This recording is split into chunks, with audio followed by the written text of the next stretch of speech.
Hi BookTube, welcome to a Sideline video. I am 3 years old this week. BookTube, in channel terms, it's nice to have a way of being young. You know, when your calendar age has reached the kind of numbers that you used to associate with your grandparents.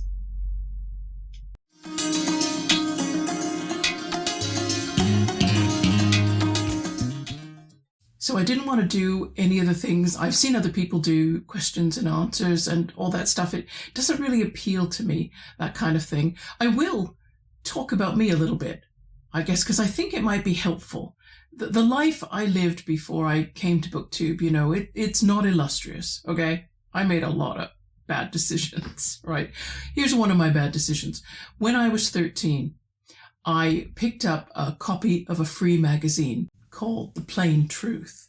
And that was associated with an organization called the Worldwide Church of God, which no longer exists, but was previously headquartered in Pasadena, California. And they produced these free magazines, which were out everywhere on show. I think my grandmother had picked up a copy and had them in her living room. And so I read them from there.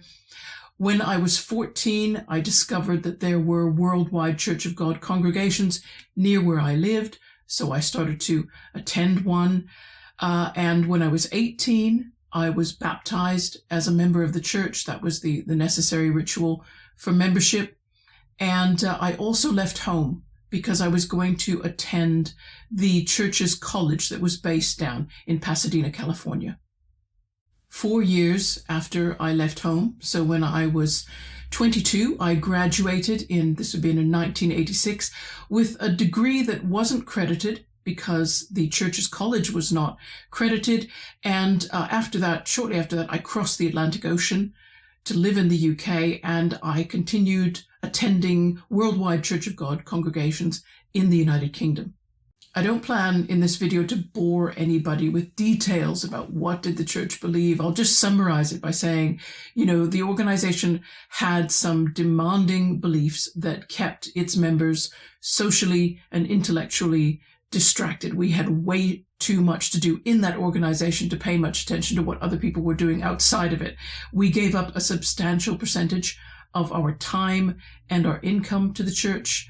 And so I continued attending until I was about 35 years old in 1999. And by that time, I had already, for a couple of years, been getting more and more disillusioned and coming to realize that I'd been taken in by a cult. And it's humbling to come out of a cult.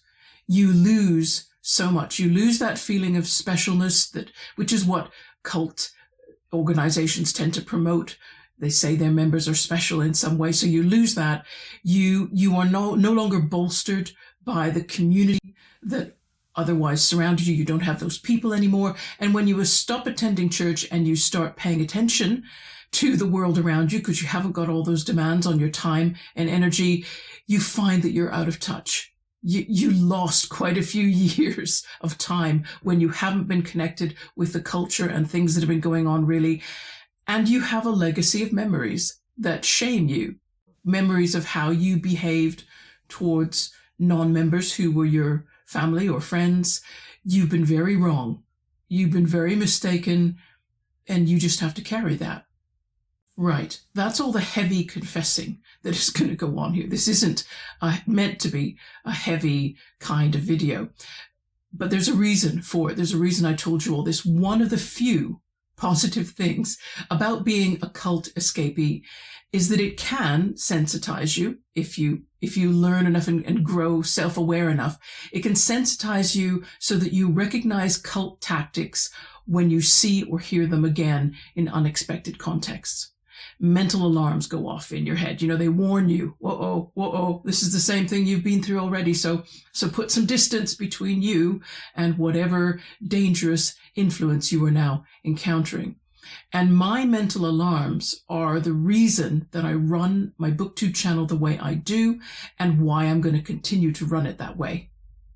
But before I talk about that, there's another digression, right? This never ends. I got to talk about a YouTube creator. Her name is Daniela Mesjenek Young. but she's also known as the Knitting Cult Lady. She doesn't like that name, but it stuck to her. Other people gave it to her, and she's decided reluctantly to accept it. She wrote a book called The Culting of America, in which she explains the different techniques that cults use to recruit their followers and to retain control over them.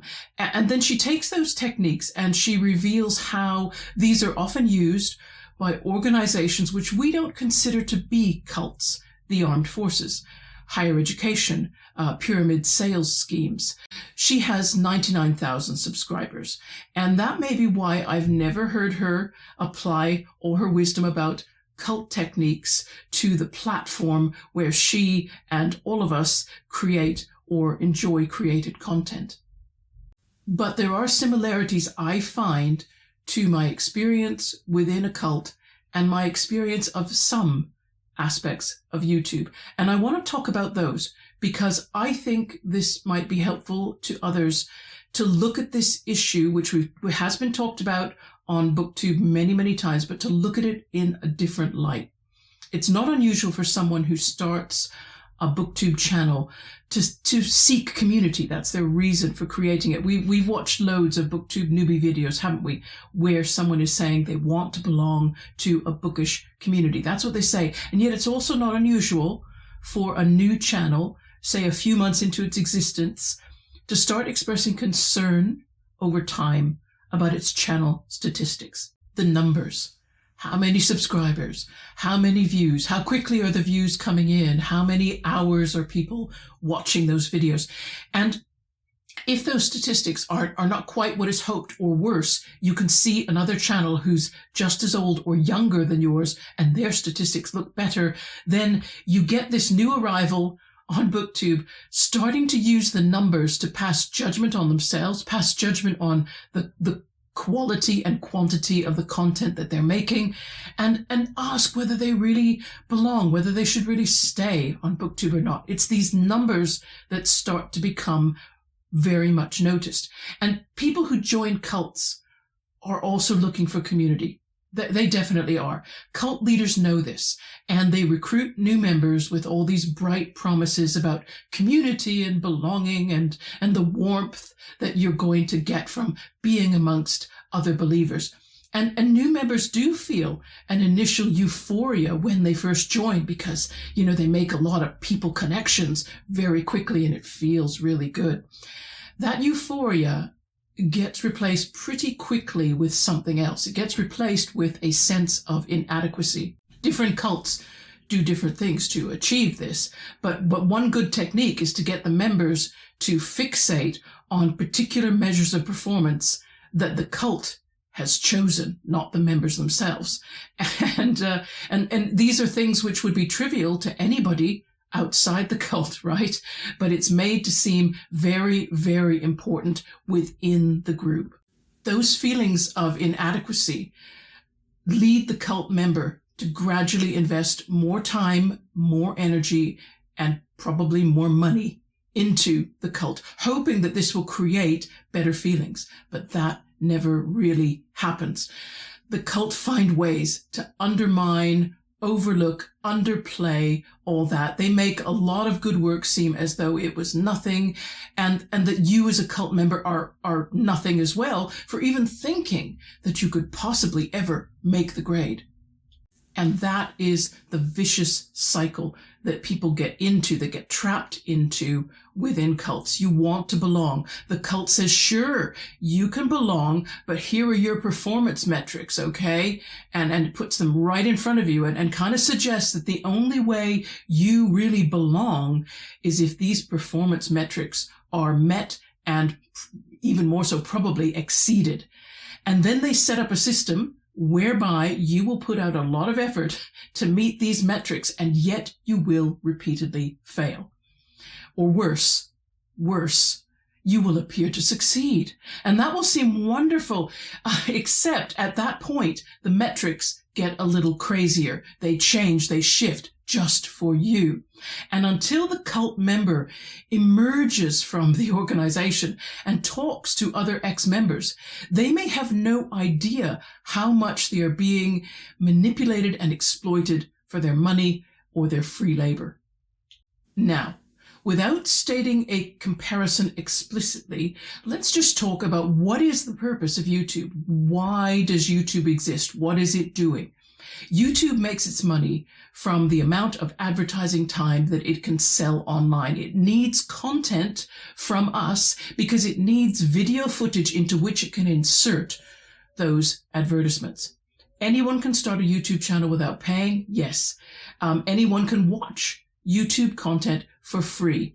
Now, this may cause some people to misinterpret the purpose of YouTube, right? Because you can get on for free and get a channel started and nobody needs to pay you to look at your videos, you might regard YouTube, the purpose of YouTube, as a place for personal expression and a place for fostering community. And while it's true that both of those things can happen on YouTube if you want them to, from the point of view of YouTube as a business, that's not the reason it exists. But it is a very good draw. So when someone sets up a new YouTube channel, what does YouTube gift you with? Well, your studio, right? Your studio application and all its endless statistics, numbers. That's what flashes in front of your face. Every time you want to upload a video, you've got to see what those numbers are. Bear in mind, this newcomer who's looking for community, who wants to belong, they could get confused and distracted by those numbers. They could begin to equate the quantity of those numbers with the quality of their belonging. And that confusion, whether it's intended or not, benefits YouTube, right? Because the confused newcomer may begin, without thinking about it, to change the content they produce in order to try and make those numbers change. YouTube does offer advice about how to increase those numbers, but you'll notice it's never 100% transparent, right? The confused YouTube channel maker, just like the new recruit to a cult, is never supposed to be 100% sure of how to get the formula right. It's also important to remember that what the newcomer wanted when they first joined was a particular kind of community. In our case, that's a community that involves itself with books, with talking about books, with reading books, and talking about what we've read. Now, YouTube's advertisers, with all their decades of experience in marketing, they know that certain things sell product well. Certain things sell. Sex and beauty, they sell. Colors sell, pretty colors. Light entertainment sells. Consumption sells. Seeing people buying cool stuff sells. Controversy and scandal and hatred sell. But books and reading? Books and reading do not sell. I would dare anybody find an advertiser who says, oh yeah, talk about books and what people have read. That really, really sells. No. It doesn't. From an advertiser's point of view, the best thing a person can do if their subject matter on the video is going to be books is to get away from the boring side of books, right? All those dull reviews or detailed discussions about what am I reading and what ideas are coming to me or what am I finding out or learning from what I'm reading. None of that stuff. What you want to do, what the advertisers hope you will do, is insert something sexy or beautiful into your videos, get good lighting, decorate your bookshelves, put lights up and all kinds of pretty things, make sure that your face looks good, get some makeup on, do that. Or if you want to, you can keep your content really light, right? Showcase just popular books or popular genres of books and don't talk much about what's actually in those books. Just flash them up to camera. In fact, if you can buy a lot of books and start showing people that you're buying them, that is exciting from a consumption point of view. Or you can keep abreast of whatever book-related topic is already proving popular and getting views, and then you can come up with your own version of that topic. You can join in, or you can create controversy. You can start a controversial opinion. You can sound like you're arguing, especially you want to use those thumbnails, right? You want those in-your-face thumbnail headlines that use crazy words like not and no and never and all kinds of, to provoke emotion. And what do those thumbnails remind you of? I'll tell you what they remind me of. They remind me of 1950s, 1960s glossy magazine adverts. They remind me of billboards on the side of roads, the kind of thing that's meant to draw your eye off, the road ahead to whatever is being advertised on that big flat surface being stood out on the side of the road. But the big, big question is, if you do choose to modify your channel content so that you talk less about the books you're actually reading and more about other things, will you be doing what you truly came to YouTube wanting to do? That's an important question. Will you feel true to yourself? It's important to be certain of that, because YouTube is not interested in whether or not a creator feels true to themselves, or whether they have a balanced approach to how much time they spend making content, or whether they feel any connection with their original reason for starting a channel. None of that matters to YouTube. Now remember Daniela, the knitting cult lady. One of her videos states that the main purpose of cults is to exploit the cheap labor of its followers. And I know that from bitter experience. And it's that experience which tells me to be very, very careful about how I handle YouTube and those numbers that they keep flashing up in front of my face on YouTube Studio. My experience in the cult tells me to be very, very careful about my emotional reaction to those numbers. When I see them, when I see my subscribers, which at the moment they've just been going up and down between, let's say, 457 and 462 for months now. They've just kind of plateaued. What kind of emotional response should I have to that? And I think this is really important. YouTube wants to influence me to treat those numbers as deadly important, that my self-worth is supposed to hang on those, and everything I do in my channel is supposed to be geared to make those numbers move upward. But those numbers aren't important. They aren't actually important. Does anybody need me to say that again? YouTube wants to influence us to treat those numbers as important. They want us to treat them as important so that we will modify our behavior to make the kind of content that they can sell as advertising space, as billboards. And if you are truly happy with that, if you know that and are sure of it, and you think, yes, I get all that, and I'm still going to do this anyway, fine. And it's true that some YouTube creators make a living from their content. But one statistic I have never seen is what percentage of content creators enjoy this rarefied state where they actually can make a living from YouTube, and are they happy about it? And what have they had to do in order to maintain their income? What kind of content have they had to make? And is it what they really, really, really want to make? Because the hard truth is that some kinds of content will never, ever, ever make good billboards. Not ever. Thoughtful, analytical book content, right? Niche book content, because you like a kind of books that nobody's really reading right now. Creative ways to look at books or to work with what you have read and share it with other people. All that is advertisers' nightmare stuff, right? It means that some BookTube newcomers, if they're not wary and if they're not on guard against this subtle emotional manipulation of those numbers, what they're destined to do is waste a lot of time feeling down about their channels and beating themselves up. So look, if you recognize yourself as, oh yeah, I am one of those creators actually, well, I can't criticize you, okay? I spent 26 years beating myself up about things that they were never important. That's less than half my life, but it is more than a quarter of it. I can't throw rocks, right? I live in a huge glass house and I can't say anything to anybody by way of criticism. I just want to say, please everybody, if you are starting to feel wobbly about these numbers, the statistics on your YouTube channel are not any reflection on you. They do not reflect how interesting you are as a person. They don't reflect how interesting your particular interests are. They do not reflect the qualities you and your content bring to camera. They don't. The only thing the numbers reflect is what YouTube want from you and how obediently you are performing for YouTube. Because theoretically, YouTube could fix its algorithm, change it, alter the underlying programming, and it would cause a lot of small channels to grow hugely. Yeah, and that growth would be a shot in the arm for a lot of creators, but it would not benefit YouTube.